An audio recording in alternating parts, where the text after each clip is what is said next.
Drama की शुरुआत हमारे मेन लीड हान के साथ होती है, जिससे अभी होश आता है तो वो शॉक होता है कि वो यहाँ किसी लड़की के साथ नाइट स्पेंड कर चुका है। वो याद करता है कि कल रात वो क्लब गया हुआ था और बहुत ही अपसेट था कि उसकी गर्लफ्रेंड ने उसे चीट कर दी, तो फिर वो ड्रिंक कर रहा था। तभी हम देखते हैं हमारी फीमेल लीड यून को, जो कि इसी क्लब में बैठी होती है और उसे कुछ गुंडे लड़कियां पर पूछने होते हैं कि क्या वो उनके साथ ड्रिंक करने के लिए ज्वाइन करेगी। वो मना करती है, तो वो लोग यहाँ पर आपस में प्लान बनाकर चुपके से उसके ड्रिंक में ड्रग मिला देते हैं और ये चीज़ हान भी देख लेता है और यून को पहचानता है कि वो भी उसकी कॉलेज की है। इससे पहले वो यून को रोक नहीं चाहता, तब तक यून वो ड्रिंक कर लेती है और इतने में वो गुंडे वापस आ जाते हैं यून को परेशान करने के लिए और वो लोग फिर हान को समझाने लगते हैं कि तुम हमारे बीच में मत पड़ो। तो भी हान उन्हें धमकी दे देता है कि वो फिर पुलिस को कॉल कर देगा, तो वो लोग डर के भाग जाते हैं। फिर यून तो इतनी ड्रंक हो गई होती है तो हान उसे संभाल रहा होता है और तभी दोनों की एक्सीडेंटली केस हो जाती है। इसी के साथ ही फ्लैशबैक खत्म होता है और जैसे कि उनकी भी नींद खुलती है तो वो भी हान को देखकर शॉक होती है और कहने लगती है कि इधर मत देखो। तो फिर वो जल्दी से दूसरी तरफ फेस करते हुए दूर जाके खड़ा हो जाता है और यून तो यहाँ पर जा भी चुकी होती है और हान उससे बोले जा रहा होता है कि उसने ये जानबूझ के नहीं किया, कल रात वो भी ड्रंक था।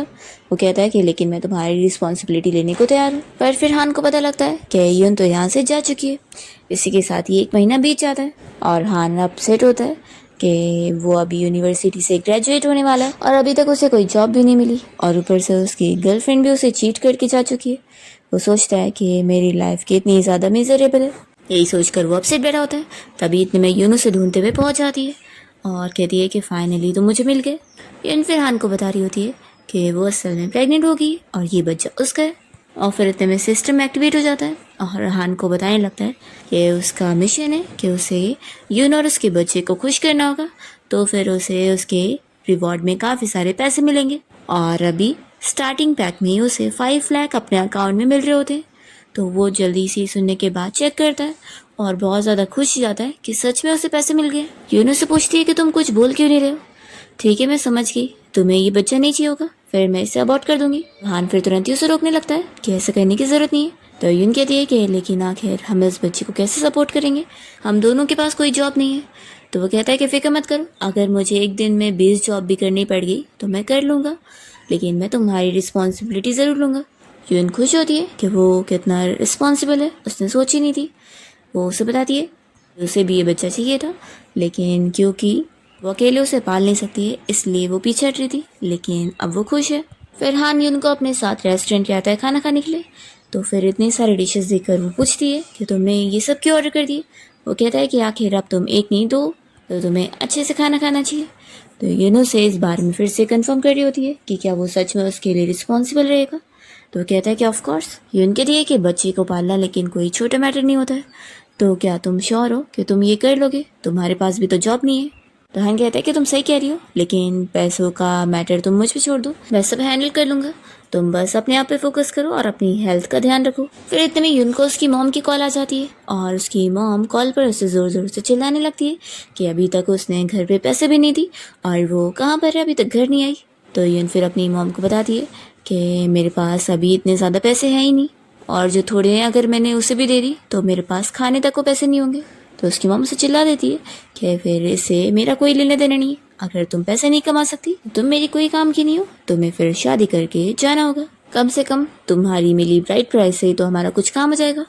तो जल्दी से फिर हान फ़ोन ले लेता है और उनकी मॉम से कह देता है कि आखिर वो अपनी बेटी से कैसी चीज़ें बोल रही है। तो उनकी मॉम चिल्लाती है कि तुम हो कौन और बीच में क्यों बोल रहे हो। वो उनसे कहने लगती है कि तुमने बाहर कोई मैन ढूंढ लियो। तो फिर वो उससे कह देती है कि उसने उसकी शादी एक ओल्ड मैन के साथ तय कर चुकी है, जो कि नेक्स्ट मंथ ही ब्राइड प्राइस में 1,88,000 युआन लेकर आएगा। तो वो 3 दिन में चुपचाप से पैसे लेकर घर पहुंचे, नहीं तो वो सच में ऐसा करके रहेंगी। यून कह रही होती है कि वो पैसे कहाँ से लाएगी। तो फिर उसकी मॉम कहती है कि तुम स्टूडेंट है, जाओ जाके लोन लो। हान फिर यून की साइड लेकर उसकी मॉम को कुछ बोलने लगता है, तो वो और चिल्लाती है और यून से भी कह देती है कि अगर उसने कोई पैसे नहीं लेकर आई तो फिर वो उसे अपनी बेटी भी नहीं मानने वाली और अपने घर में भी इंटर नहीं करने देने वाली। ऐसा बोलकर वो फ़ोन कट कर देती है। तो यून फिर हान से कहती है कि तुम क्या कर रहे हो, आखिर वो मेरी फैमिली है, तुम मुझे क्या घर से निकलवाना चाहते हो। तो हान उसे समझा रहा होता है कि ऐसी भी कोई फैमिली होती है, ऐसी फैमिली से तो अच्छा रहेगा कि तुम इनसे रिश्ते कट कर लो। तो यून उसे चिल्ला देती है कि वो लोग चाहे जैसे भी हो, है तो मेरी फैमिली ना, और मैं अपनी फैमिली के बारे में ये सब नहीं सुनूंगी। और फिर वो गुस्से में चली जाती है। और जाते हुए बस ये सोच रही होती है कि मैंने सोची थी कि हान एक रिलायबल बंदा होगा, लेकिन ये ऐसी चीज़ें बोलेगा मैंने सोची नहीं थी। फिर तभी इतने में यून एक कार से ही ठोके नीचे गिर जाती है और कार के दोनों बंदे फिर बाहर निकल के उसे चिल्लाने लगते हैं कि ये तो वही लड़की है जिससे हम लोग उस दिन क्लब में मिले थे। वो लोग फिर से यहाँ पर यून को परेशान करने लग जाते हैं और तभी टाइम पर यहाँ पर फिर हान आ जाता है यून को प्रोटेक्ट करने के लिए। और यून को प्रोटेक्ट करने की वजह से फिर उसे सिस्टम की तरफ से एक्स्ट्रा पावर्स मिल जाती है, जिसके बाद फिर वो एक ही पंच में इन लोग को मार के हरा देता है। और ये देखकर तो यून भी शॉक हो जाती है। फिर यून उसे थैंक यू बोल रही होती है और हान को यहाँ सिस्टम बता रहा होता है कि यून को प्रोटेक्ट करने के लिए उसे और भी ज़्यादा रिवॉर्ड मिल रहे हैं। फिर तभी यून यहाँ चल नहीं पा रही होती है तो हान उसे कहता है कि मैं तुम्हें हॉस्पिटल लेके चलता हूँ। यून मना करती है कि नहीं बस मेरे पैर में मोच आई है। फिर हान यून से सॉरी कहने लगता है कि इस बार वो उस हर्ट होने से नहीं बचा सका, लेकिन अगली बार वो उसका ख्याल रखेगा और ऐसी चीज़ें कभी होने नहीं देगा। तो यून शॉक हो जाती है और सोचती है कि आज तक उसकी इतनी ज़्यादा केयर कभी किसी ने नहीं किया। फिर फ्लैशबैक में दिखाते हैं कि यून के घर पे उसकी मॉम उसे बिल्कुल भी प्यार नहीं करती है और वो बस उसके भाई के लिए ही बाइस्ड है, वो बस उसे पैसों के लिए यूज़ कर रही है। फ्लैशबैक खत्म होता है और यून यहाँ पर फिर हान को थैंक यू बोल रही होती है। तभी अचानक से उसे चक्कर आने लगता है और वो बेहोश हो रही होती है।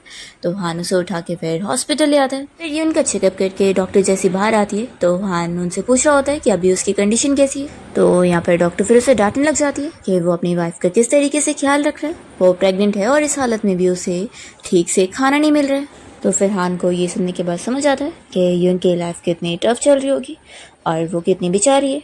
फिर वो डॉक्टर से कहने लगता है कि सॉरी मुझसे गलती हो गई, अब मैं अपनी वाइफ का अच्छे से ख्याल रखूँगा। तो डॉक्टर उसे समझा देती है कि उसे अपनी वाइफ के न्यूट्रिशन का ख्याल रखना है और अगली बार ऐसी गलती नहीं होनी चाहिए। फिर इतने में यून जैसी बाहर निकलती है तो हान उससे पूछ रहा होता है कि तुम्हें ठीक से खाना नहीं मिल रहा है, इस बारे में तुमने मुझे बताया क्यों नहीं। वो उसे उठाने जा रहा होता है कि तुम अभी बहुत वीक महसूस कर रही होंगी ना। तो यून मना करती है कि नहीं मैं ठीक हूँ, यहाँ पर बहुत सारे लोग हैं। तो अभी वो नहीं मान रहा होता है और तभी यहाँ पर यून और उसकी एक्सीडेंटली किस हो जाती है। तो डॉक्टर ये देखकर खुश होती है और कहने लगती है कि आजकल के यंग लोग कितने ज़्यादा ओपन माइंडेड होते हैं। तभी सिस्टम हान को बताने लगता है कि यून के हैप्पीनेस के पॉइंट्स और बढ़ गए, इसलिए रिवॉर्ड के तौर पर उसे 5 लाख कैश और मिल रहे। फिर हान यहाँ पर यून को बैठाता है और उसे कहता है कि तुम बस थोड़ा देर वेट करो, मैं कार लेकर आता हूँ। फिर यून यहाँ इंतज़ार कर रही होती है और तभी उसकी मॉम उसे ढूंढते हुए यहाँ पहुँच जाती है और उसे मार मार कर अपने साथ लेके जाने लगती है। दूसरी तरफ हान कार खरीदने गया होता है और वो खुश हो रहा होता है कि ये कार कितनी अच्छी है, अब बस ये यून को पसंद आएगी कि नहीं। फिर इतने में से यून की कॉल आ जाती है और वो उसे बताने लगती है कि उसकी मॉम उसे लेकर जा चुकी है। फिर कॉल कट हो जाता है और यून की मॉम उसे घर लाकर उसे चिल्ला रही होती है कि उसने बाहर कोई मैन ढूंढी हुई है और उसने उनकी पूरी बेइज्जती कर दी है। यहाँ पर यून के डैड उसकी थोड़ी बहुत साइड लेने जाते हैं तो मॉम उन्हें भी चिल्लाती है कि तुम्हारी वजह से ही ये आज बिगड़ी है, मैं तो इसकी हाई स्कूल के बाद ही शादी करवाना चाहती थी, पर तुम ही पीछे पड़े थे कि इसे यूनिवर्सिटी भेजना है, अब देख लो किसी लड़के ने इसे फंसा लिया है। तो यून हान की साइड लेते हुए कह रही होती है कि उसने मुझसे कोई झूठ नहीं बोला है, वो बहुत ही अच्छा है। तो उसकी मॉम से चिल्लाती है कि तुम अब मुझसे ऐसे बात करोगी। उससे पूछती है कि आखिर तुम्हारे पैसे कहाँ पर है, क्या तुम्हें पता नहीं है कि तुम्हारे भाई को पैसों की ज़रूरत है।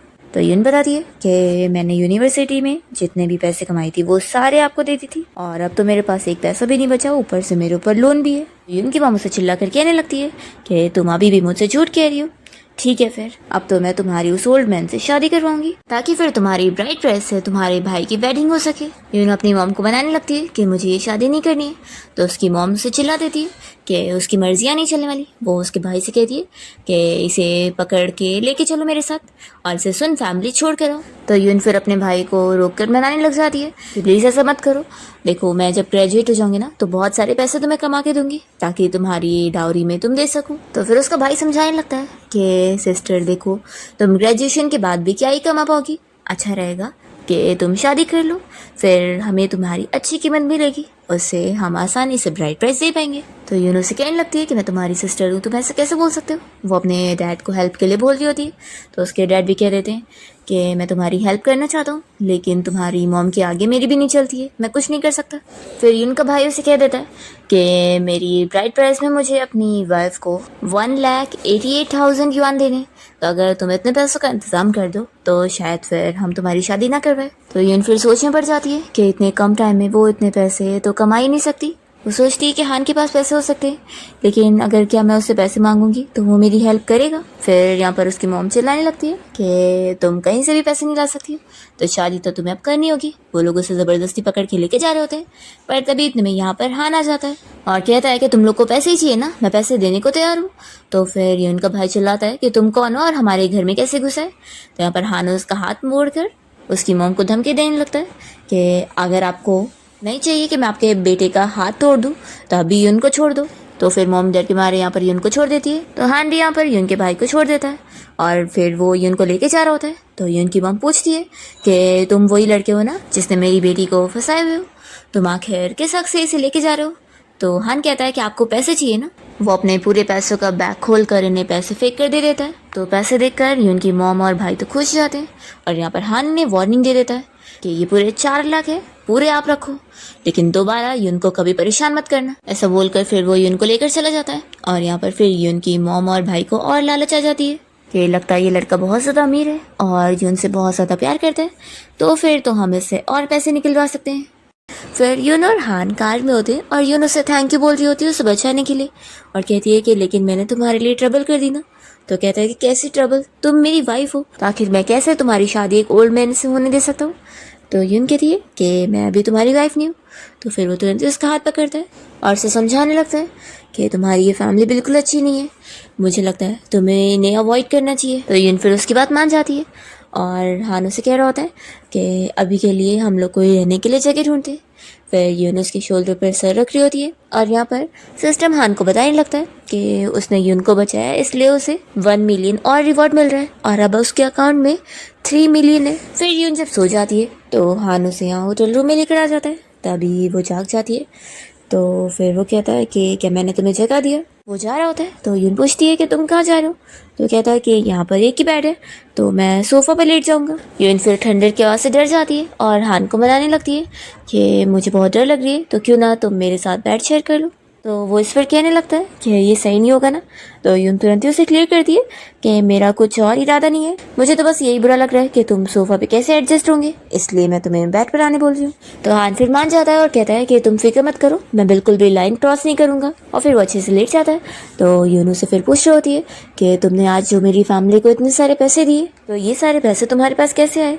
हान कहता है कि उसकी तुम फिक्र मत करो, अभी वैसे मेरे पास और पैसे, तो कोई टेंशन वाली बात नहीं है, और तुम्हारे लिए तो मैं कितने भी पैसे दे सकता हूँ, तो ये पैसे कोई बड़ी बात नहीं है, बस तुम खुश रहो, मेरे लिए यही इंपॉर्टेंट है। तो यून कहती है कि अभी तो हम दोनों एक दूसरे को इतना ज़्यादा जानते भी नहीं है और मेरी वजह से तुम्हें इतनी ट्रबल हो गई तो तुम मुझसे हेट नहीं करोगे। तो हान फिर यून के क्लोज आता है और उसे कहने लगता है कि हम शादी कर लेते हैं, वैसे भी अब तुम प्रेग्नेंट हो और हमारा रिलेशनशिप भी बहुत ही क्लियर है। तो यून मान जाती है कि मैं शादी के लिए रेडी हूँ। हान खुश होता है और कहता है कि फिर अब मुझे हस्बैंड बोलो। तो यून चाय होकर जल्दी से दूसरी तरफ फेस कर लेती है और नहीं बोल रही होती है और कहने लगती है कि अभी उनकी शादी हुई नहीं है। तो हान फिर भी उसे मना रहा होता है, तभी यून पीछे मुड़ती है तो दोनों की किस हो जाती है। फिर मॉर्निंग हम देखते हैं कि यून सो रही होती है और हान की नींद खुलती है। तो सिस्टम उसे बताने लगता है कि कल वो यून को प्रपोज करने में कामयाब हो गया, तो इसलिए रिवॉर्ड के तौर पर उसे एक बहुत ही बड़ा सा मेंशन मिल रहा है। तो जगह का नाम सुनकर हान इस बारे में सोचने लगता है कि वो विला तो फिर 3 और 4 मिलियन का होगा। वो इतना खुश हो जाता है और सोचता है कि कल ही वो वहाँ शिफ्ट हो जाएगा। फिर इसके बाद यून भी जाग जाती है और हान को देखकर उसे पूछती है कि वो कब जागा। तो फिर वो बता रहा होता है कि बस तुमसे थोड़ा ही पहले, और मैं देख रहा था कि तुम इतने अच्छे सो रही हो तो इसलिए मैंने जगाया नहीं। वो कहता है कि क्यों ना हम लोग आज ही अपना मैरिज सर्टिफिकेट लेने के लिए सिविल अफेयर्स ब्यूरो चले। तो यून कहती है कि क्या हम अपने सर्टिफिकेट को थोड़ा दिन और पोस्टपोन कर सकते हैं। तो वो कहता है कि क्यों। तो यून फिर उससे बताने लगती है कि मेरा हाउस होल्ड रजिस्ट्रेशन अभी भी मेरी मॉम के पास है और मुझे नहीं लगता कि कल जो हुआ है उसके बाद वो इतनी इजीली मानेंगे हमारी शादी के लिए। तो हान उसे ये चीज़ कह रहा होता है कि उसकी फैमिली इस तरीके की और वो उनकी बातें इतनी क्यों सुन रही है। वो कहता है कि एक काम करते हैं, कल मैं तुम्हारे साथ चलता हूँ हाउस होल्ड रजिस्ट्रेशन लेने के लिए। तो यून फिर भी मना करती है कि आखिर वो उसकी फैमिली है और उन्होंने उसे पाले तो वो उनसे लड़ना नहीं चाहती। वो कहती है कि क्यों ना हम लोग ग्रेजुएशन तक का वेट करते हैं, ग्रेजुएशन के बाद फिर मैं खुद ही इंडिपेंडेंट हो जाऊंगी और हम लोग फिर अपने हिसाब से रहेंगे, तब मैं फिर अपना हाउस होल्ड रजिस्ट्रेशन भी खुद ले लूँगी। तो ये मान जाता है कि ठीक है, वैसे भी ग्रेजुएशन का भी ज़्यादा टाइम नहीं है तो मैं इतना रुक लूँगा। वो कहता है कि ठीक है आप तैयार हो जाओ, मैं तुम्हें कहीं लेके चलना चाहता हूँ। तो यून कहती है कि कहाँ पर। तो हान कहता है कि वो सरप्राइज़ है, मैं अभी नहीं बता सकता। फिर इसके बाद वो उसे कार से लेके जा रहा होता है। तो यून उससे पूछती है कि वैसे तुमने ये कार कब खरीदी, मैंने तुम्हारे पास पहले कभी कार नहीं देखी। तो हान जल्दी से बहाना करता है और उसे कहता है कि चलो जल्दी चलते हैं। तो फिर वो कार से निकल कर पूछ रही होती है कि हम लोग कहाँ हैं। तो वो बताता है कि हमारे न्यू मैंशन में, अब से यही हमारा घर है। तो वो शॉक होती है कि ये मैंशन तो कितना ज़्यादा महंगा होगा, क्या तुम सच में यहाँ पे रहते हो। तो फिर वो कहता है कि नहीं, मैंने उल्टा ये स्पेशली तुम्हारे लिए खरीदा हूँ। फिर हान उसका हाथ पकड़ के उसे अपने साथ घर में ले आता है और इतना बड़ा घर फर्नीचर के साथ देखकर वो खुश होता है कि सिस्टम तो कितना पावरफुल है, मुझे फर्नीचर के साथ सारा अरेंजमेंट करके दिए। इन फिर उसे कहती है कि तुम इतने लग्जरियस हाउस में रहते हो, तो पक्का कहीं ऐसा तो नहीं कि तुम कोई रिच फैमिली के बेटे होंगे। तो फिर वो कहता है कि ये तो मैं तुम्हें नहीं बताने वाला, चलो अब मैं तुम्हारे लिए कुकिंग करता हूँ। फिर इतने में कोई डोरबेल बजाता है। तो यूनी से बताने लगती है कि पक्का मेरी फ्रेंड शाओ आई होगी, मैंने उसे बताई थी कि अब मैं घर से निकल चुकी हूँ, तो पक्का उसे मेरी फिक्र हो रही होगी, तो वो हमारा पीछे करते हुए आ गई, तो इसके लिए सॉरी। तो हान कहता है कि कोई बात नहीं, वो तुम्हारी बेस्ट फ्रेंड है, तो अब वो भी मेरी कुकिंग ट्राई कर लेगी। फिर हान जाके खुद दरवाज़ा खोलता है और जैसे ही ये उनकी फ्रेंड शाओ अंदर आती है तो उसे कहने लगती है कि तुम ही वो स्कम बैग होंगे ना जिसने मेरी फ्रेंड यून को फंसाए हो। और फिर शाओ अंदर आकर यून के पास आ जाती है। तो फिर हान आकर उसे इंट्रोड्यूस कर रहा होता है अपने आप को। तो शाओ कह देती है कि मैं बस यहाँ पर अपनी बेस्ट फ्रेंड से मिलने आई हूँ और मुझे तुम पर कोई यकीन नहीं है। तो यून कहती है कि मैंने तुम्हें बताई थी ना कि हान बहुत ही अच्छा है, तो तुम इस पर अब शक मत करो। तो शाओ कहती है कि मैंने तुम्हें कितनी बार बोली हूँ कि ऐसे हैंडसम मैन से बच के रहो, ऐसे लोग और ही झूठे होते हैं। हान कहता है कि चलो तुम लोग बातें करो, मैं जाके कुकिंग करता हूँ। फिर वो किचन में चला जाता है और ये सब देखते हुए शाओ यून से कहने लगती है कि देखो कैसे एक्टिंग कर रहा है और तुम्हारा परफेक्ट हस्बैंड बनने की कोशिश कर रहा है, पर मुझे यकीन है कि इसे कुकिंग के नाम पे कुछ भी नहीं आता होगा, क्योंकि जो रियल हैंडसम गाइज होते ना वो कभी किसी के लिए कुकिंग नहीं करते। तभी हम देखते हैं यहाँ पर हान को, जो कि किचन में आने के बाद सोच रहा होता है कि आज फर्स्ट टाइम मैं अपनी वाइफ के लिए कुकिंग करने जा रहा हूँ, तो बहुत ही नर्वस फील हो रहा है। फिर वो जैसे ही कुकिंग करने के लिए यहाँ वेजिटेबल्स कट करने जा रहा होता है, तभी सिस्टम उसे बताने लगता है कि उसे फिर से रिवॉर्ड मिल रहा है, क्योंकि वो यून के लिए कुकिंग करने जा रहा है, इसलिए अब उसे स्पेशल कुकिंग स्किल मिल चुकी है। दूसरी तरफ यून शाओ को कह रही होती है कि तुम हान को बिल्कुल गलत समझ रही हो, वो बहुत ही अच्छा है। तो शाओ तो अभी भी नहीं मान रही होती है। फिर इतने में यहाँ पर हान डिश सर्व करने लगता है और कहता है कि चलो तुम लोग अब मेरी कुकिंग स्किल ट्राई करो। तो फिर यून तो काफ़ी शौक हो जाती है कि हान ये सब सच में तुमने ही बनाया, वो भी पूरे 20 मिनट में। तो कहता है कि मैं गेस्ट को ज़्यादा वेट नहीं करवा सकता था। तो शाओ तो यहाँ पर अभी भी उसकी बुराई करी होती है कि क्या पता ये सब दिखने में ही अच्छे होंगे और खाने में तो बिल्कुल नहीं। फिर वो जैसी खाना टेस्ट करती है तो रोने लग जाती है। तो यून कहती है कि रो मत, मैं तुम्हारे लिए बाहर से खाना ऑर्डर कर देती हूँ, तुम ये खाना मत खाओ। तो शाओ बताने लगती है कि नहीं मैं यही खाऊंगी। वो हान के बनाए हुए खाने की तारीफ करती है कि वो बिल्कुल उसकी मॉम के बनाए हुए खाने के जैसा टेस्ट है, इसलिए उसे रोना आ गया। वो फिर जल्दी जल्दी खाना खाने लगती है और यून से कहती है कि सच में तुम तो बहुत ही लकी हो। फिर शाओ हान की बुराई करना बंद कर देती है और लेकिन उसे वार्निंग भी देने लगती है कि तुमने अगर कभी मेरी फ्रेंड यून का दिल दुखाया ना तो बहुत ही बुरा करूँगी तुम्हारे साथ। फिर वो कहते हैं कि चलो अब बहुत लेट हो रहा है तो मैं चलती हूँ, ताकि तुम लोग अच्छे से टाइम स्पेंड कर सको। फिर वो चली जाती है। फिर यून हान की तारीफें करी होती है कि मुझे सच में नहीं पता था कि तुम इतनी अच्छी कुकिंग करने वाले हो और मेरी फ्रेंड तो अब तुमसे इम्प्रेस हो गई है। तो फिर हान पूछ रहा होता है कि फिर तो अब मुझे रिवॉर्ड मिलना चाहिए ना, वो अपने गाल आगे कर रहा होता है। तो यून शाय होकर जल्दी से भाग जाती है।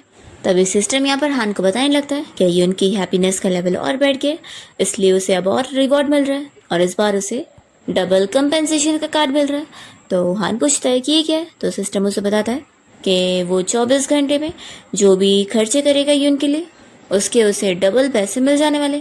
तो फिर ये तो इस चीज़ के लिए और खुश जाता है और फिर डिसाइड करता है कि कल फिर मैं यून को शॉपिंग के लिए लेकर जाऊंगा और उसे अच्छी वाली रिच लाइफ एंजॉय करवाऊंगा। फिर नेक्स्ट डे वो उसे शॉपिंग पर लेकर जाता है और उसे कहता है कि वाइफ तुम जो चाहे यहाँ से वो खरीद सकती हो, सब मैं पे करने वाला हूँ। तो यून कहते हैं कि फिर तुम शुरू हो गए। तो हान फिर उसे टीज करने लग जाता है कि आज तो तुम्हें हस्बैंड मुझे बोलना ही पड़ेगा, नहीं तो मैं कोई भी चीज़ के लिए पे नहीं करूँगा। तो यून तो काफ़ी शाय हो रही होती है। फिर यहाँ पर ये लोग एक डायमंड नेकलेस पसंद करते हैं जो कि बहुत ज़्यादा प्राइस का होता है। तो यून मना करती है कि नहीं नहीं ये एक्सपेंसिव है। तो हान तुरंत ही उसे ले लेता है कि मेरी वाइफ के लिए तो कुछ भी। फिर वो पे करने जा रहा होता है तो यून को याद दिलाता है कि तुम्हें क्या करना था। तो फिर वो उसे हस्बैंड बोलती है और फिर हान कार्ड से पेमेंट कर देता है। यून पूछती है कि क्या मैं सच में जो चाहे वो खरीद सकती हूँ। तो वो कहता है कि ऑफ कोर्स। आज मैं तुम्हें जितनी चाहो उतनी शॉपिंग करवाऊंगा ताकि तुम बहुत ज़्यादा खुश हो। फिर यून ड्रेस ट्राई करने के लिए चली जाती है और हान यहाँ अकेला बैठा होता है। तभी इतने में हान की एक्स गर्लफ्रेंड अपने न्यू बॉयफ्रेंड के साथ यहाँ शॉपिंग करने आई होती है और हान को देखकर उसका मजाक उड़ाने लगती है कि अरे लगता है तुम यहाँ मेरा इंतज़ार कर रहे होंगे, तुम अभी तक मुझे भूल नहीं पाए हो ना और वापस से मुझे डेट करना चाहते हो। तो हान फिर उसके बारे में सोच रहा होता है कि इन दोनों ने मिलकर उसको चीट करे थे और पूरी क्लास के सामने उसकी बेइज्जती कर दिए थे। पर वो खुश होता है कि चलो इनकी वजह से ही मुझे इतना अच्छा मौका मिला और मैं यून से मिल पाया और ऊपर से मुझे सिस्टम भी मिल गया। फिर हान अपनी एक्स को कह देता है कि हमारा ऑलरेडी ब्रेकअप हो चुका है और मैं यहाँ अपनी वाइफ का इंतज़ार कर रहा हूँ। तो ये सुनकर वो हंसने लग जाती है और कहने लगती है कि तुमने क्या मुझे पागल समझे हुए, आखिर तुम जैसे एक गरीब को कहाँ ही कोई लड़की मिल सकती है, और या फिर ऐसा तो नहीं कि तुम्हें कोई अगली मॉन्स्टर लड़की मिल गई होगी जो कि बिल्कुल भी देखने के लायक नहीं होगी। ऐसा बोलकर दोनों ही फिर हंस रहे होते हैं। तो हान को गुस्सा आ जाती है, वो चिल्लाता है कि मेरे बारे में तुम चाहे कितना भी कुछ बोल लेती मैं बर्दाश्त कर लेता, लेकिन मैं अपनी वाइफ के खिलाफ एक भी चीज़ नहीं सुनूंगा। तो फिर उसकी एक्स का बॉयफ्रेंड जो यहाँ उसे चिल्लाने लगता है कि तुम्हें खुश होना चाहिए, चाओ जैसी ब्यूटीफुल लड़की ने तुम्हें भाव दी थी, नहीं तो तुम्हें तो कोई नहीं मिलती। फिर यहाँ पर हान उसे चिल्लाने जा रहा होता है, तभी यून तैयार होकर आ जाती है और हान को वो हस्बैंड कहते हुए उसके पास आती है और पूछती है कि बताओ मैं कैसी लग रही हूँ। तो फिर वो उसकी तारीफ़ करता है कि मेरी वाइफ तो हर ड्रेस में अच्छी लगती है। यहाँ पर जो तो काफ़ी शौक हो रहा होता है और पूछने लगता है कि ये स्कूल ब्यूटी तुम्हारी वाइफ है। फिर यून पूछती है कि क्या वो दोनों तुम्हारे फ्रेंड है। तो हान कहता है कि उन्हें फ्रेंड मत बोलो, वो तो पता नहीं कौन अनरिलेटेड पर्सन है। और फिर वो यून को लेकर आगे बढ़ जाता है। तभी ये सब देखते हुए जो और चाओ दोनों को ही गुस्सा आ रही होती है कि ये तो हमारे स्कूल की ब्यूटी है ना, कितनी फेमस थी और ये आखिर हान को कैसे डेट करी है। इस बात से जो को तो और गुस्सा आ रहा होता है कि हान इतना लकी कैसे हो गया। वो सोच लेता है कि मैं आज इसकी बेइज्जती करके रहूँगा। फिर यून हान से कह रही होती है कि यहाँ पर तो बस सब वेडिंग ड्रेसेस है, तो तुमने मुझे यहाँ पर क्यों लेकर आया। तो वो कहता है कि तुम मुझे हस्बैंड बोल रही हो, तो मेरा फ़र्ज़ बनता है ना अपनी वाइफ के लिए वेडिंग ड्रेस दिलाना। और फिर हान एक वेडिंग ड्रेस यून के लिए पसंद करता है और स्टाफ से कहता है कि मैं इसे खरीदना चाहता हूँ। तो वो प्राइस बताती है। तो हान उसे खरीदने के लिए तुरंत ही अपना कार्ड देने लगता है जो कि पूरी 2.5 लाख की ड्रेस होती है। यून मना कर रही होती है कि इतनी महंगी मत लो, पर हान फिर भी दे रहा होता है कार्ड। तभी इतने में जो आवाज़ करता है कि रुक जाओ, ये ड्रेस मैं लूँगा। और वो हान से 10,000 ज़्यादा लगाकर इस वेडिंग ड्रेस को खरीदने की बात करते हैं। तो हान कहता है कि तुम कितने ज़िद्दी हो, मैं यहाँ पर अपनी वाइफ के लिए वेडिंग ड्रेस ले रहा हूँ, तो तुम इसमें क्यों बीच में आ गए। तो जो कहता है कि तो क्या हो गया, ये तुम्हारी डैड की शॉप थोड़ी ना है जो मैं प्राइस नहीं बढ़ा सकता, इसमें कोई प्रॉब्लम नहीं है। फिर जो गुस्सा हो रहा होता है तो यून उसे रोकती है कि जाने तो हम लोग कोई और ड्रेस चूज़ कर लेते हैं। ये सुनकर फिर चाओ यून का मजाक उड़ाने लग जाती है कि अरे स्कूल ब्यूटी तो कितनी बेचारी बन चुकी है, लेकिन आखिर हान की फैमिली तो है ही बहुत ज़्यादा गरीब, ये लोग तो ब्रेकफास्ट भी अफोर्ड नहीं कर सकते। वो कहती है कि सच में तुम दोनों एक दूसरे के लिए परफेक्ट हो, और वो इन दोनों का मजाक उड़ा के हंस रही होती है। तो हान गुस्से में उसे थप्पड़ लगा देता है और कह देता है कि वो उसकी वाइफ की ऐसे इंसल्ट नहीं कर सकती है। फिर जो भी गुस्से में हान को मारने के लिए जाता है तो हान उसे रोक देता है। तो जो उसे झगड़ा करने लगता है कि तुम्हारी फाइटिंग स्किल अच्छी है तो क्या हुआ, तुम्हारे पास पैसा नहीं है, आज मैं चाहूँ ना तो तुम्हारे सामने जो तुम पसंद करोगे उसका डबल पैसा देकर खरीद सकता हूँ। आज मैं तुम्हारी यून के सामने बेइज्जती करके रहूँगा। तो हान कहता है कि ठीक है, फिर हम कंपटीशन लगाते हैं, मैं इस ड्रेस की प्राइस 3 लाख भी नहीं 4 लाख की लगा रहा हूँ। और फिर ऐसा बोलकर वो बैठ जाता है और पूछता है कि क्या हुआ यंग मास्टर जो, अब तुम्हें खरीदनी नहीं है या फिर अब तुम्हारे पैसे ख़त्म हो गए, अगर ऐसी बात है तो निकलो यहाँ से।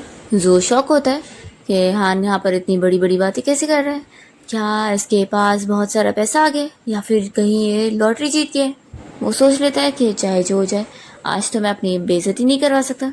फिर वो यहाँ और भी ज़्यादा प्राइस लगाते हुए कहता है कि मैं इस ड्रेस को 5 लाख में खरीदने को तैयार हूँ। और वो खुश हो रहा होता है कि अब तो हान हार चुका है, पर तभी हान तो इस ड्रेस के ऊपर पूरे 7 लाख लगा देता है। तो ये सुनने के बाद तो यहाँ पर चाओ से कहने लगती है कि तुम पागल हो चुके हो, एक वेडिंग ड्रेस का तुम 7 लाख दे रहे हो। लेकिन फिर हान को मना कर रही होती है कि जाने दो, बहुत ही महंगी है ये, इतने पैसे मत वेस्ट करो। तो कहता है कि मेरी वाइफ के लिए तो मैं कितनी भी महंगी चीज़ खरीद सकता हूँ। और फिर हान से भी कह देता है कि तुम ना अगली बार ये सब शो ऑफ करने से पहले पैसे लेकर आना, तुम्हारे पास पैसे ख़त्म हो गए होंगे ना।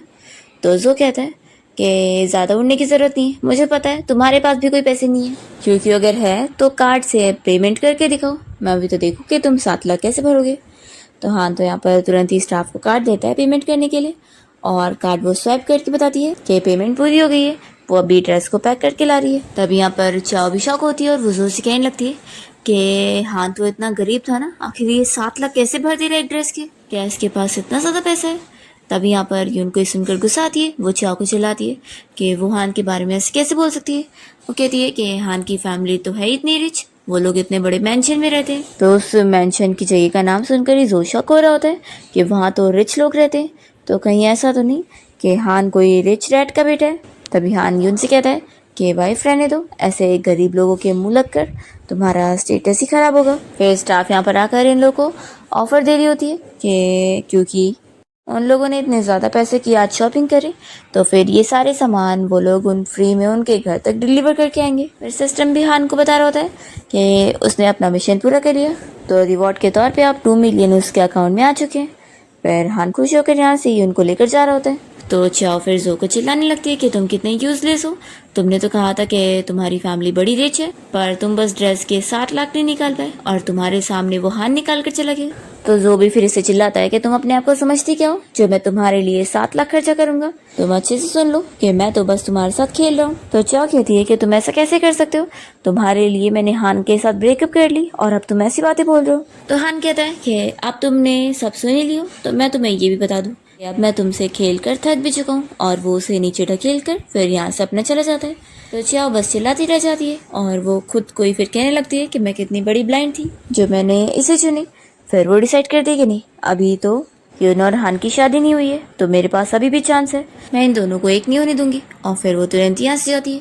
दूसरी तरफ यून हान से कह रही होती है कि आखिर तुमने इतना इम्पल्सिवनेस वाले एक्शन क्यों लिए, तुम्हें पता था कि वो लोग जानबूझ के तुमसे झगड़ा करने आ रहे, और देखो झगड़े में उन लोगों ने तुम्हारे पैसे कितने बढ़वा दिए और तुमने फालतू का 4 लाख और ज़्यादा पे करके आए हो। हाँ माना तुम्हारे पास बहुत सारे पैसे, लेकिन ऐसे पैसे वेस्ट नहीं करना चाहिए। फिर वो कहता है कि ठीक है वाइफ, अगली बार तुम्हारी सुनूंगा।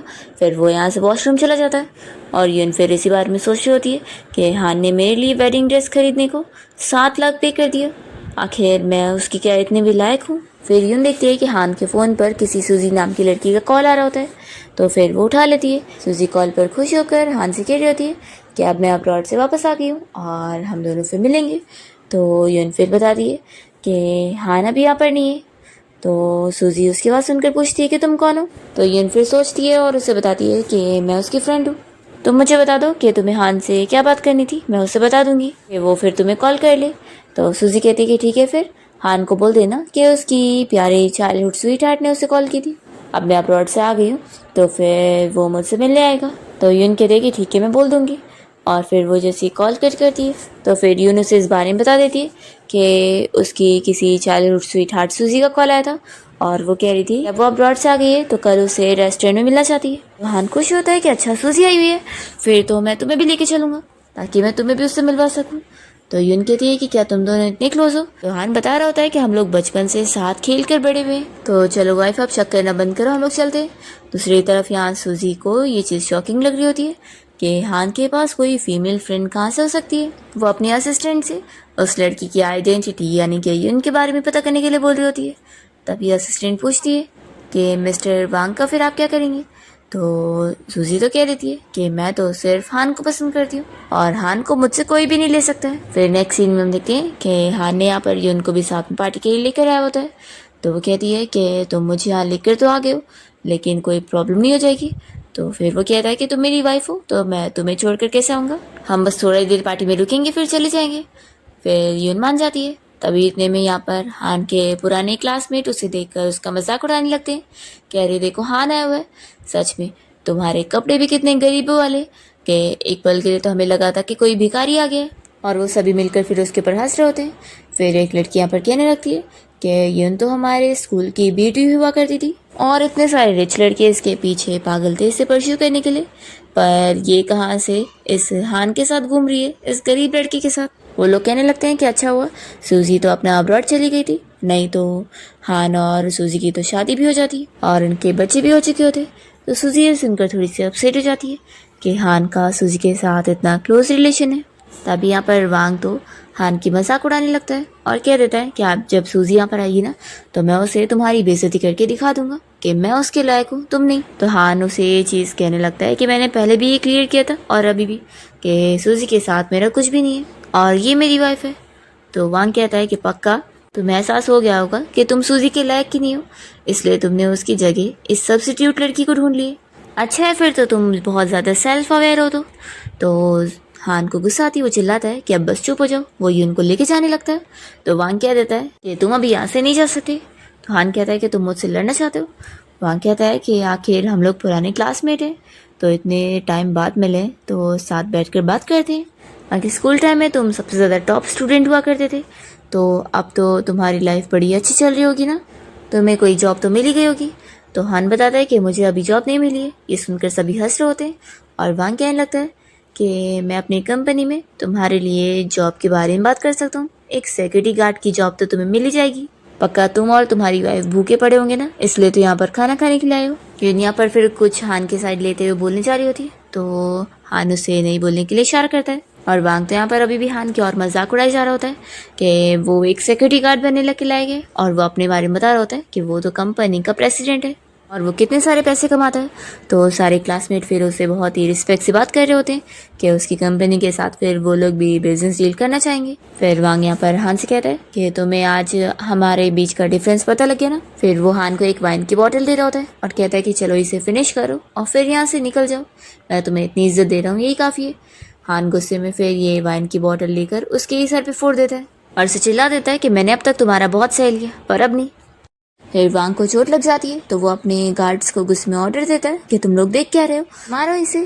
फिर तभी इतने में यहाँ पर सूजी आ जाती है और वो उन लोग को रोक देती है। फिर वो हान से मिलने लगती है, तो हान भी उसे यून से मिला रहा होता है और कहता है कि देखो ये मेरी फियांसी है। सूजी को सुनकर अच्छा नहीं लगता और वो पूछती है कि तुम्हें इतनी जल्दी फियांसी कहाँ से मिल गई। फिर हान तो अपने बेबी के बारे में भी बताने वाला होता है, पर तभी इतने में सूजी उसे एक घड़ी गिफ्ट कर रही होती है।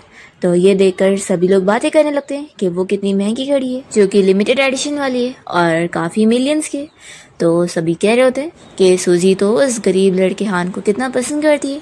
फिर यहाँ पर वांग ये सब सुनकर सूजी से कहने लगता है कि तुम इससे फूल मत बनो, ये बस एक अनएम्प्लॉयड और बेकार बंदा है जो कोई काम का नहीं है और बहुत ही लालची भी है।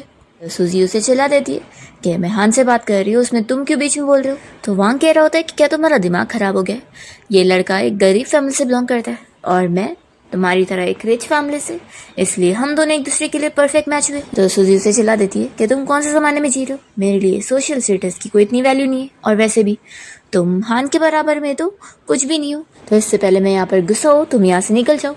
तो वांग फिर भी कह देता है कि वो इस चीज़ को इतनी आसानी से छोड़ेगा नहीं और वो फिर अपने गार्ड्स के साथ चला जाता है। फिर यहाँ पर ये सारी चीज़ें सुनकर यून इस बारे में सोचने लग जाती है कि हान ने भी उसे इतने महंगे महंगे कपड़े दिलाया था और अब यहाँ सूजी भी उसे इतनी महंगी वॉच गिफ्ट कर रही है। और तब भी वांग कैसे सूजी को कह रहा था कि वो दोनों सेम दुनिया से है ही नहीं। तो सूजी इस बात को अपने ऊपर ले रही होती है और वो यही सोच रही होती है कि क्या वो और हान सेम दुनिया से बिलोंग करते हैं। वो सोचती है कि कहीं ऐसा तो नहीं कि सिर्फ मैं प्रेग्नेंट हूँ, इस वजह से ये सूजी को छोड़कर मेरी रिस्पॉन्सिबिलिटी लेना चाहता है, मैंने इन दोनों को अलग कर दी। फिर यून को अपसेट देखकर हान उससे पूछने लगता है कि तुम ठीक तो, कुछ हुआ है। तभी यहाँ सूजी उससे बोली जा रही होती है कि यहाँ पास में बहुत ही अच्छी कैफ़े, तो क्यों ना हम लोग पार्टी के बाद वहीं पर चले और आराम से बातें करें। तो हान कहता है कि सॉरी, यून की तबीयत अभी ठीक नहीं लग रही है, इसलिए मुझे चलना होगा। ऐसा बोलकर वो यून को लेके जा रहा होता है और सूजी से भी कह देता है कि थैंक यू गिफ्ट के लिए, लेकिन मुझे ये नहीं चाहिए, और वो चला जाता है। तो सूजी बस आवाज़ देती रह जाती है। दूसरी तरफ हम वांग को देखते हैं, जिसका असिस्टेंट उसे पूरी डिटेल इन्फॉर्मेशन लाकर दे देता है। तो वांग को हान और यून के बेबी के बारे में पता लग जाता है और ये भी कि यून की फैमिली हान और उसकी रिलेशनशिप को सपोर्ट भी नहीं कर रहे। वो डिसाइड कर लेता है कि जैसा मेरा प्यार मुझसे छीन गया, मैं इस हान को भी ये चीज़ फील करवाऊंगा। दूसरी तरफ हान यहाँ पर यून को कह रहा होता है कि सॉरी, मुझे नहीं पता था कि क्लास रियूनियन पार्टी में ये सब हंगामे हो जाएंगे, अगर मुझे पहले पता होता तो मैं वहाँ पर जाता ही नहीं। यून तभी उसे कह देती है कि क्यों ना तुम बस मुझे बच्चे को सपोर्ट करने के लिए कुछ पैसे दे दो और हम अलग हो जाते हैं। तो हान शॉक हो जाता है कि क्या। तो यून उससे वापस से कहती है कि हम ब्रेकअप कर लेते। तो फिर वो कहता है कि तुम ज़रूर मजाक कर रही होंगी ना। तो यून उससे फिर यही कहने लगती है कि मुझे लगता है मैं तुम्हारे लायक नहीं हूँ और मैं तुम्हारी और सूजी के बीच में आ रही हूँ। तो फिर वो क्लियर करता है कि वो बस मेरी बचपन की फ्रेंड है और कुछ नहीं, और मेरे दिल में तो सिर्फ तुम ही हो। तो यून कह रही होती है कि लेकिन जिस तरीके से वो तुम्हें देखती है मुझे लगता नहीं कि तुम दोनों के बीच में कुछ नहीं है। तो फिर हान उसके ही सामने यहाँ पर सूजी को कॉल करता है और उसे ये चीज़ क्लियर करने लगता है कि वो सिर्फ और सिर्फ यून को पसंद करता है, और उसे भी कह देता है कि आपसे हमें दूरी मेंटेन करना चाहिए, मैं यून से शादी करने वाला हूँ, तो हम बस नॉर्मल फ्रेंड्स हैं। तो सूजी भी इस पर हाँ कहती है और दोनों को हैप्पीनेस विश कर रही होती है। और फिर हान यून को ये सारी चीज़ें सुनाते हुए कॉल कट करता है। यून कहने लगती है कि तुम्हें मेरे लिए ये सब करने की ज़रूरत नहीं है। तो फिर वो कहता है कि तुम मेरी फ्यूचर वाइफ हो और मेरे बच्चे की मॉम हो, मैं नहीं चाहता कि तुम कुछ भी ओवर थिंक करो। तो फिर यून खुश होकर मान जाती है और यहाँ पर हान को फिर सिस्टम बता रहा होता है कि उसे और रिवॉर्ड मिल रहे हैं और अब उसके अकाउंट में 5 मिलियन कैश और आ गए। दूसरी तरफ वहाँ वांग तो बड़ा खुश हो रहा होता है कि अब वो हान को सबक सिखाएगा क्योंकि उसकी वीकनेस उसे पता लग गई है। दूसरी तरफ यून बहुत खुश हो रही होती है कि अब वो अपनी इंटर्नशिप करने जाएगी। फिर वो इस बारे में हान को भी बता देती है कि जिंग कंपनी में से वो इंटर्न की जॉब करने वाली है। तो हान कह रहा होता है कि क्यों ना मैं भी वहीं पर ही जॉब कर लूँ। तो फिर वो कहती है कि रहने ही दो, मैंने वहाँ पर इतनी मुश्किलों से 3 राउंड इंटरव्यू के पास करने के बाद अब जाकर ये जॉब हासिल कर पाई हूँ, तो तुम जब तक अप्लाई करोगे तब तक तो तुम्हारी ग्रेजुएशन भी कंप्लीट हो जाएगी।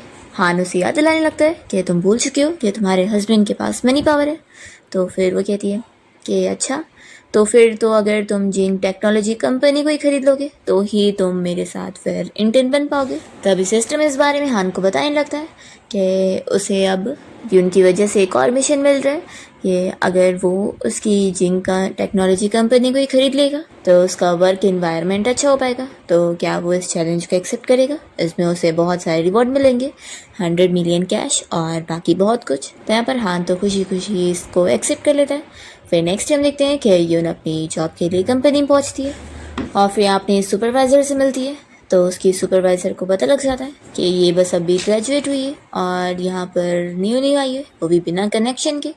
तो फिर वो उसे हल्के में लेकर उसे बहुत ज़्यादा काम देने लग जाती है कि सारे डॉक्यूमेंट आज ही तुम्हें ऑर्गेनाइज करके देने होंगे और अगर तुमने ठीक से काम कंप्लीट नहीं करी तो तुम्हें निकाला जाएगा। तो यून फिर अपना काम करने के लिए बैठ जाती है और मेहनत से यहाँ पर अलग अलग फाइल्स निकाल कर उन्हें ऑर्गेनाइज करना स्टार्ट करती है। तब यहाँ पर ये सुपरवाइजर तो उसे चिल्लाने लगती है कि तुम कितना स्लो काम कर रही हो, ऐसे तो पूरा दिन बीत जाएगा। फिर यहाँ पर सुपरवाइजर की साइड लेने के लिए मैनेजर भी आ जाता है और वो उसे बताने लगती है कि ये इंटर्न कुछ अच्छे से काम नहीं कर रही है तो इसलिए मैं इसे डांट रही थी। इनको इस तरीके से फिर यहाँ पर ये लोग चिल्लाकर बुली कर रहे होते हैं।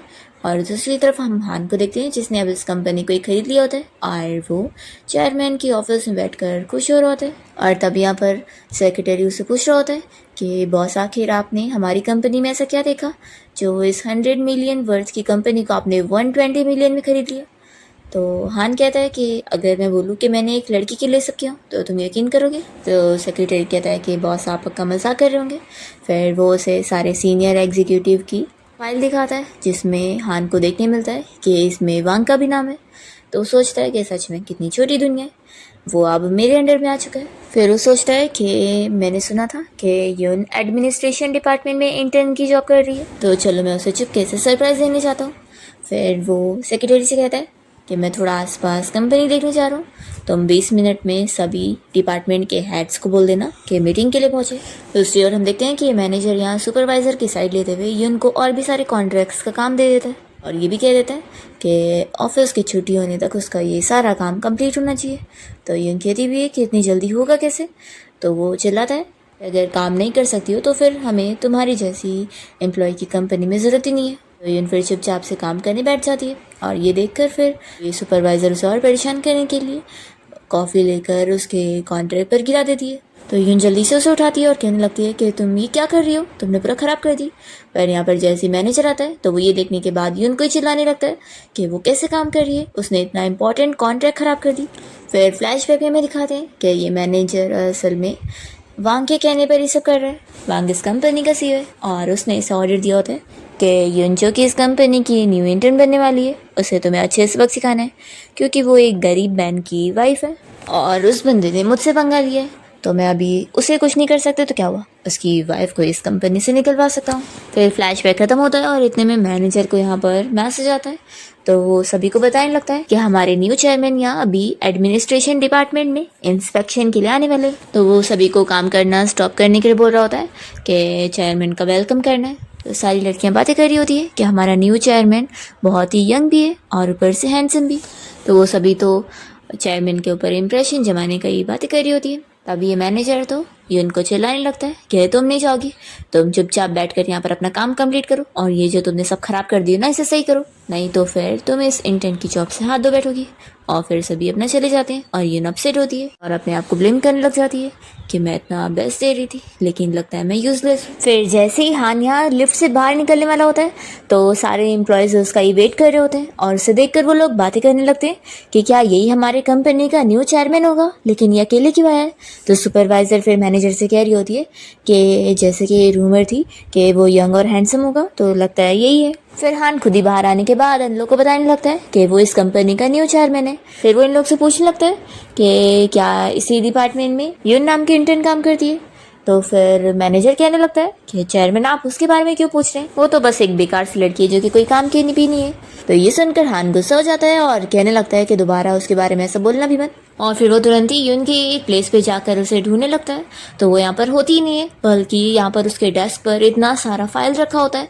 तो फिर ये देखकर हान बहुत ज़्यादा गुस्सा हो जाता है कि तुम लोगों ने उसे इतना ज़्यादा काम दिए, वो तो बस अभी इंटर्न है ना। तो यून की सुपरवाइजर भी उसकी बुराई करने लगती है और कहती है कि चेयरमैन आखिर आप उसके साइड क्यों ले रहे, उसने तो यहाँ पर इतना इंपॉर्टेंट कॉन्ट्रैक्ट भी खराब कर दिए, ये देखो। तो हान तो पहले यहाँ मैनेजर को डांटने लगता है कि उसकी हिम्मत भी कैसे हुई कि उनको इतना सारा काम देने की, वो उसे बुली करने के लिए सब कर रहा है। वो उसे सीधा थप्पड़ लगा देता है और कह रहा होता है कि अगर यून को कुछ भी हुआ ना तो मैं तुम्हें छोड़ूंगा नहीं। फिर इतने में यून यहाँ पर आ जाती है और वो कहती है कि तुम यहाँ पर। हान पूछता है कि तुम कहाँ थी, तो वो बताती है कि मैं बस वॉशरूम गई थी। हान फिर उसे पूछने लगता है कि तुम मुझे बताओ कि तुम्हें इस मैनेजर जैंग ने बुली किया ना। तो यून देखती है कि हान ने इसे मारा हुआ है, तो वो तुरंत ही उसके बदले में सॉरी कहने लगती है और बताती है कि मैनेजर जैंग ये मेरा बॉयफ्रेंड है, तो आप प्लीज़ इसे इसके लिए ब्लेम मत करना। तो हान कहता है कि एक मामूली से मैनेजर को तुम्हें माफ़ी मांगने की ज़रूरत नहीं है। फिर मैनेजर तो यहाँ सोचने पड़ जाता है कि मिस्टर वांग ने मुझे बताया था कि इस लड़की का जो बॉयफ्रेंड है वो बहुत ही गरीब है, तो यानी ये थोड़ी ना चेयरमैन हो सकता है। तभी इतने में यहाँ पर वांग पहुँच भी जाता है और वो इन लोग को चिल्लाने लगता है कि यहाँ पर न्यू चेयरमैन आने वाले हैं और तुम लोग ये सब क्या हंगामे कर रहे हो। तो फिर मैनेजर कहता है कि अच्छा हुआ सीईओ आप टाइम पर आ गए, ये बंदा खुद को बता रहा है कि ये चेयरमैन है और इसने मुझे मारा भी है। तो फिर हान को देखकर वांग मैनेजर को कहने लगता है कि तुम कितने पागल हो जो इस लड़के से मार भी खा लिए और इसे चेयरमैन समझ रहे हो। मैनेजर कहता है कि इसका मतलब ये चेयरमैन नहीं है। वांग कहता है कि तुम खुद ही दिमाग लगाओ, ये मेरा पुराना क्लासमेट है और ये इसकी फियांसी है, तो सोच लो अगर ये चेयरमैन होता तो क्या अपनी फियांसी को यहाँ पर इंटर्न की जॉब पे भेजता। तो ये मैनेजर फिर हान को चिल्लाने लगता है कि तुम यहाँ पर सब झूठ बोल रहे थे और तुमने मुझे मारा भी, आज तो तुम्हारी खैर नहीं, अब तुम्हारी इस फियांसी की भी जॉब जाएगी। फिर ये सुपरवाइजर भी यहाँ पर यून को बातें सुना रही होती है, तो यून फिर हान को मनाने लगती है कि मुझे अपनी जॉब से फायर नहीं होना है, इसलिए प्लीज़ तुम सॉरी बोल दो ना। तो हान कह देता है कि तुम्हें बिल्कुल भी सॉरी बोलने की ज़रूरत नहीं है। तो फिर वांग कहता है कि क्या हुआ, लगता है तुमने सच में अपने आप को चेयरमैन समझ लिया है। तो यहाँ पर हान की बेइज्जती करने लग जाता है और ये सुपरवाइजर भी यहाँ पर यून के बारे में कह रही होती है कि खुद तो ऐसे ड्रेसअप होकर आई है जैसे ही इसे बहुत ही शुगर डैडी ने अफोर्ड करके रखा है। ये सुनते के साथ यहाँ पर हान इसे थप्पड़ लगाता है और कह देता है कि मैंने तुम्हें बहुत बर्दाश्त कर लिया। फिर ये लोग गुस्से में यहाँ सिक्योरिटी गार्ड को बुला रहे होते हैं हान को यहाँ से निकालने के लिए, तो वो कहता है कि बस मेरे सेक्रेटरी को आने दो। तो ये सभी मिलकर हंस रहे होते हैं, पर तभी इतने में यहाँ पर सेक्रेटरी आता है और मैनेजर जैंग को एक थप्पड़ लगा कर चिल्लाता है कि वो चेयरमैन से ऐसे कैसे बात कर रहे हैं। फिर ये सभी शॉक हो जाते हैं कि ये सच में चेयरमैन है। यहाँ पर सेक्रेटरी सॉरी कहता है कि बॉस में लेट हो गया। वहाँ कहने लगता है कि तुम इसे चेयरमैन कैसे बोल रहे हो, ये तो अभी एक ग्रेजुएट भी नहीं हुआ है और ना ही इसके पास कोई जॉब है, तो ये चेयरमैन कैसे बन गया। तो फिर सेक्रेटरी बताने लगता है कि मिस्टर हान ने हमारी कंपनी को पूरे 120 मिलियन में खरीदा है और तुम बस एक मामूली से सीईओ होकर उसके सामने ये सब नहीं बोल सकते हो। वांग शॉक होता है कि इतने ज़्यादा पैसे में खरीदा है। यून भी फिर इस बारे में हान से पूछने लग जाती है, तो हान कहता है कि तुम शॉक हो गई होंगी ना, मैं तुम्हें यहाँ सरप्राइज देने आया था। फिर मैनेजर तो यहाँ तुरंत ही हान के पैर पकड़ के उससे माफ़ी मांगने लगता है कि मुझसे गलती हो गई, मैं दोबारा ऐसा कभी नहीं करूँगा। और फिर वो सुपरवाइजर भी माफ़ी मांग रही होती है, तो हान कह देता है कि तुम दोनों मिलकर यहाँ पर कंपनी के एम्प्लॉयज़ को बुली कर रहे थे, बस उनका स्टेटस देखते हुए, है ना। तो फिर वो उन दोनों को ही फायर करने के लिए ऑर्डर दे देता है। फिर सिक्योरिटी गार्ड उन दोनों को पकड़ के बाहर लेके जा रहे होते हैं और मैनेजर यहाँ पर वांग को चिल्लाने लगता है कि तुमने हमें फंसा दिया। फिर वांग तो यहाँ पर कह देता है कि तुम कंपनी के चेयरमैन बन गए हो तो क्या, आखिर मैं इस कंपनी का CEO और साथ ही साथ शेयर होल्डर भी हूँ। मेरे शेयर्स की वजह से तुम मुझे यहाँ से फायर कर ही नहीं सकते। तो हान उसे याद दिलाता है कि तुम भूल गए, तुमने अभी मुझे शर्त लगाया था कि अगर मैं इस कंपनी का चेयरमैन निकला ना तो तुम यहाँ से खुद ही अपने ये काम छोड़ दोगी। तो यहाँ पर वांग मानने को तैयार नहीं होता कि मैंने कोई शर्त नहीं लगाया। वो अपने एम्प्लॉय से पूछता है कि तुम लोगों ने सुने मैंने कुछ बोला था, तो वो लोग फिर उसकी साइड लेते हुए नहीं बोलते हैं। तो कहता है कि देखा यहाँ पर मैं जो बोलूँगा वही चलेगी। तो हान फिर से CCTV फुटेज मंगवाता है और उसे सुना देता है कि उसने अपने मुंह से शर्त लगाया था, तब उसे पूरी तो करनी पड़ेगी। वांग सोचता है कि मुझे अपनी इज्जत बचाने के लिए इस हान को अपनी साइड करना होगा। वो उसे 50 मिलियन की इन्वेस्टमेंट का बिजनेस डील का आइडिया देने लगता है, जो कि हान उसके मुंह पे रिजेक्ट कर देता है। तो हान उसकी शर्त के बारे में उसे याद दिलाता है और कहता है कि अगर तुम नहीं चाहते हो कि मैं इस वीडियो को पब्लिक करूँ और तुम्हारी बेइज्जती हो तो चुपचाप से चले जाओ। तो वांग फिर अपनी इज्जत बचाने के लिए यहाँ से निकल रहा होता है। तो हान उसे याद दिलाता है कि जाने से पहले सॉरी भी बोल कर जाओ। तो फिर वांग उसे सॉरी कहने लगता है। हान कहता है कि मुझे नहीं, मेरी वाइफ को बोलो, और फिर वो उसे युन के सामने खड़ा कर देता है। तो वांग को फिर युन के सामने भी सर झुका के उसे सॉरी बोलना पड़ता है और वो अपनी बेइज्जती के बदले के बारे में सोचने लगता है कि वो इन लोगों को छोड़ेगा नहीं, और फिर वो चला जाता है। फिर इसके बाद हान अपने सेक्रेटरी को ऑर्डर दे रहा होता है कि युन के लिए यहाँ पर अच्छे अच्छे 3 टाइम के खाने का इंतजाम होना चाहिए। और फिर वो कहता है कि ये तुम्हारे लिए एक्सक्लूसिव रेस्ट एरिया है, तुम जब भी काम से फ्री होकर रेस्ट करना चाहो तुम यहीं पर आ सकती हो। और हाँ, तुम्हें मैं देखता हूँ कि कौन काम देकर परेशान करता है। तो युन कहने लगती है कि ऐसे तो फिर सब गॉसिपिंग करेंगे ना। तो हान कहता है कि मैं चेयरमैन हूँ और चेयरमैन की वाइफ के बारे में कौन गॉसिपिंग करता है मैं ही देखता हूँ। युन पूछती होती है कि तुमने आखिर मुझे पहले क्यों नहीं बताया था कि तुम इस कंपनी को खरीदने वाले हो, मैं फालतू में टेंशन ले रही थी। तो हान उसे कह देता है कि मैं बस तुम्हें सरप्राइज देना चाहता था। युन फिर खुश होती है और कहती है कि चलो अब मैं अपना काम करने जा रही हूँ। फिर वो अपनी जगह पे आके बैठ जाती है और काम करना स्टार्ट करती है। तभी यहाँ पर एक एम्प्लॉई तो उसे पानी ला कर देती है, दूसरी वाली उसकी एक्स्ट्रा फाइल्स लेकर चली जाती है कि बाकी का काम वो कंप्लीट करेगी। तो युन की सब केयर करने में लगे होते हैं और दूसरी तरफ सिस्टम हान को और 50 मिलियन कैश दे रहा होता है रिवॉर्ड के तौर पे कि उसने अपनी वाइफ को अच्छे से प्रोटेक्ट किया। तो वो खुश हो रहा होता है कि ऐसे तो वो जल्द ही रिचेस्ट मैन बन जाएगा। फिर तभी इतने में युन उसे कॉफ़ी देने आई हुई थी। तो हान उसे किस करने लगता है और कहता है कि मैं ऑलरेडी तुम्हें बहुत मिस कर रहा था। युन कहती है कि मैं बस कॉफ़ी देने आई थी और अब मैं अपने काम करने वापस जा रही हूँ, आप घर चल के तुम्हें रिवॉर्ड मिलेगा, यहाँ पर नहीं। फिर यहाँ पर हान को सूजी का कॉल आया होता है। तो हान उसे कहने लगता है कि लास्ट टाइम मैंने तुमसे क्लियर किया था ना कि हम लोग बस नॉर्मल फ्रेंड्स हैं। तो वो कहती है कि मैंने सुनी कि तुमने जिंक कंपनी खरीद ली, तो आखिर तुम्हारे पास इतने सारे पैसे कहाँ से आए, क्या तुमने कोई लॉटरी जीत ली हो। तो हान फिर बहाने करने लगता है कि इस बारे में मैं बाद में बात करूँगा। तो फिर वो कहती है कि कोई बात नहीं, अगर तुम नहीं बताना चाहते तो। वो उसे अपनी फैमिली की तरफ से एक पार्टी में इनवाइट कर रही होती है जहाँ पर बहुत सारे बिजनेसमैन आने वाले। तो ये सोचता है कि वैसे तो अब उसने कंपनी तो खरीद ली है और उसके पास पैसे भी है, बस कनेक्शन की कमी है। तो वो सोचता है कि ये अच्छा मौका रहेगा, वहाँ जाकर मैं फ्रेंड्स वगैरह बना सकता हूँ। फिर वो पार्टी में चलने के लिए हाँ बोल देता है और घर आता है।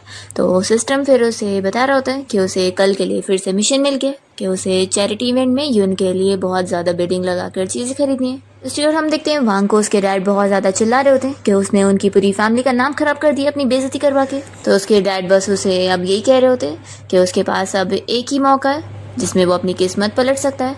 अभी एक सू फैमिली की तरफ से ऑक्शन पार्टी होने वाली है, तो वहाँ पर जाकर वो सू फैमिली की डॉटर का दिल जीते तो ही फिर उन दोनों की शादी हो पाएगी।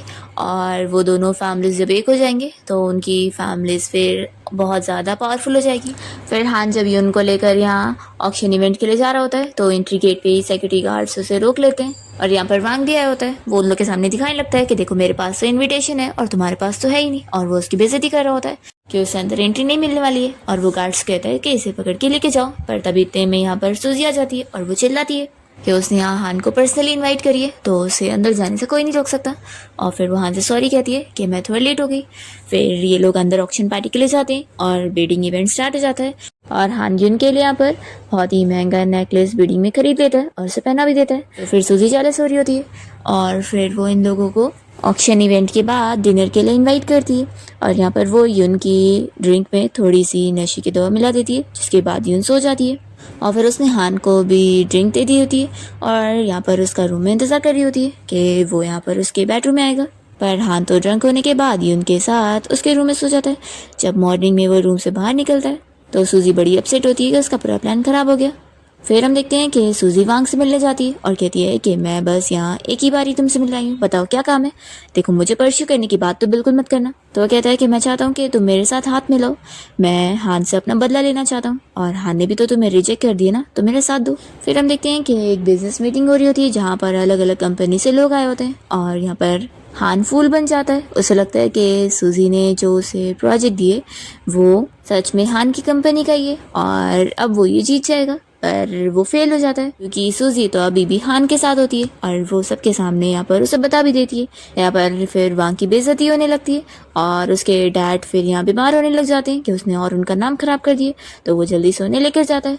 और फिर सूजी अब अच्छी हो गई होती है और वो यून और हान की सिस्टर बनकर उन दोनों की लव लाइफ में उन्हें हैप्पीनेस विश कर रही होती है। पर हम देखते हैं कि फिर वांग हान से बदला लेने के लिए यून और सूजी दोनों को ही किडनैप कर लेता है। तो यून को बचाने के लिए हान तुरंत ही अपनी बिजनेस मीटिंग छोड़कर यहाँ पर पहुंचता है। तो भी वांग यहाँ पर यून को चाकू मारकर जल्दी से जाकर खुद बिल्डिंग से कूद जाता है और मर जाता है। पर यून को चाकू लगता ही नहीं है क्योंकि लास्ट टाइम जो जेड नेकलेस उसने उसे दिया था वो उसके लिए बहुत ही लकी निकलता है। फिर कुछ टाइम बीत जाता है और हम देखते हैं कि हान यहाँ पर यून को प्रपोज कर रहा होता है, पर तभी यून का बहुत पेट दुख रहा होता है तो ये लोग जल्दी से उसे हॉस्पिटल लेके जाते हैं। फिर हान फिक्र कर रहा होता है और यहाँ पर डॉक्टर इन लोगों को गुड न्यूज़ सुनाती है कि उसके ट्विंस हुए। हान बहुत ज़्यादा खुश होता है और यून से फिर मिलने जाता है और यहाँ पर सूजी कहती है कि चलो तुम लोग की हैप्पी फैमिली की मैं फ़ोटो क्लिक कर लेती हूँ। फिर वो फ़ोटो ले रही होती है और इसी के साथ इस ड्रामा की हैप्पी एंडिंग हो जाती है।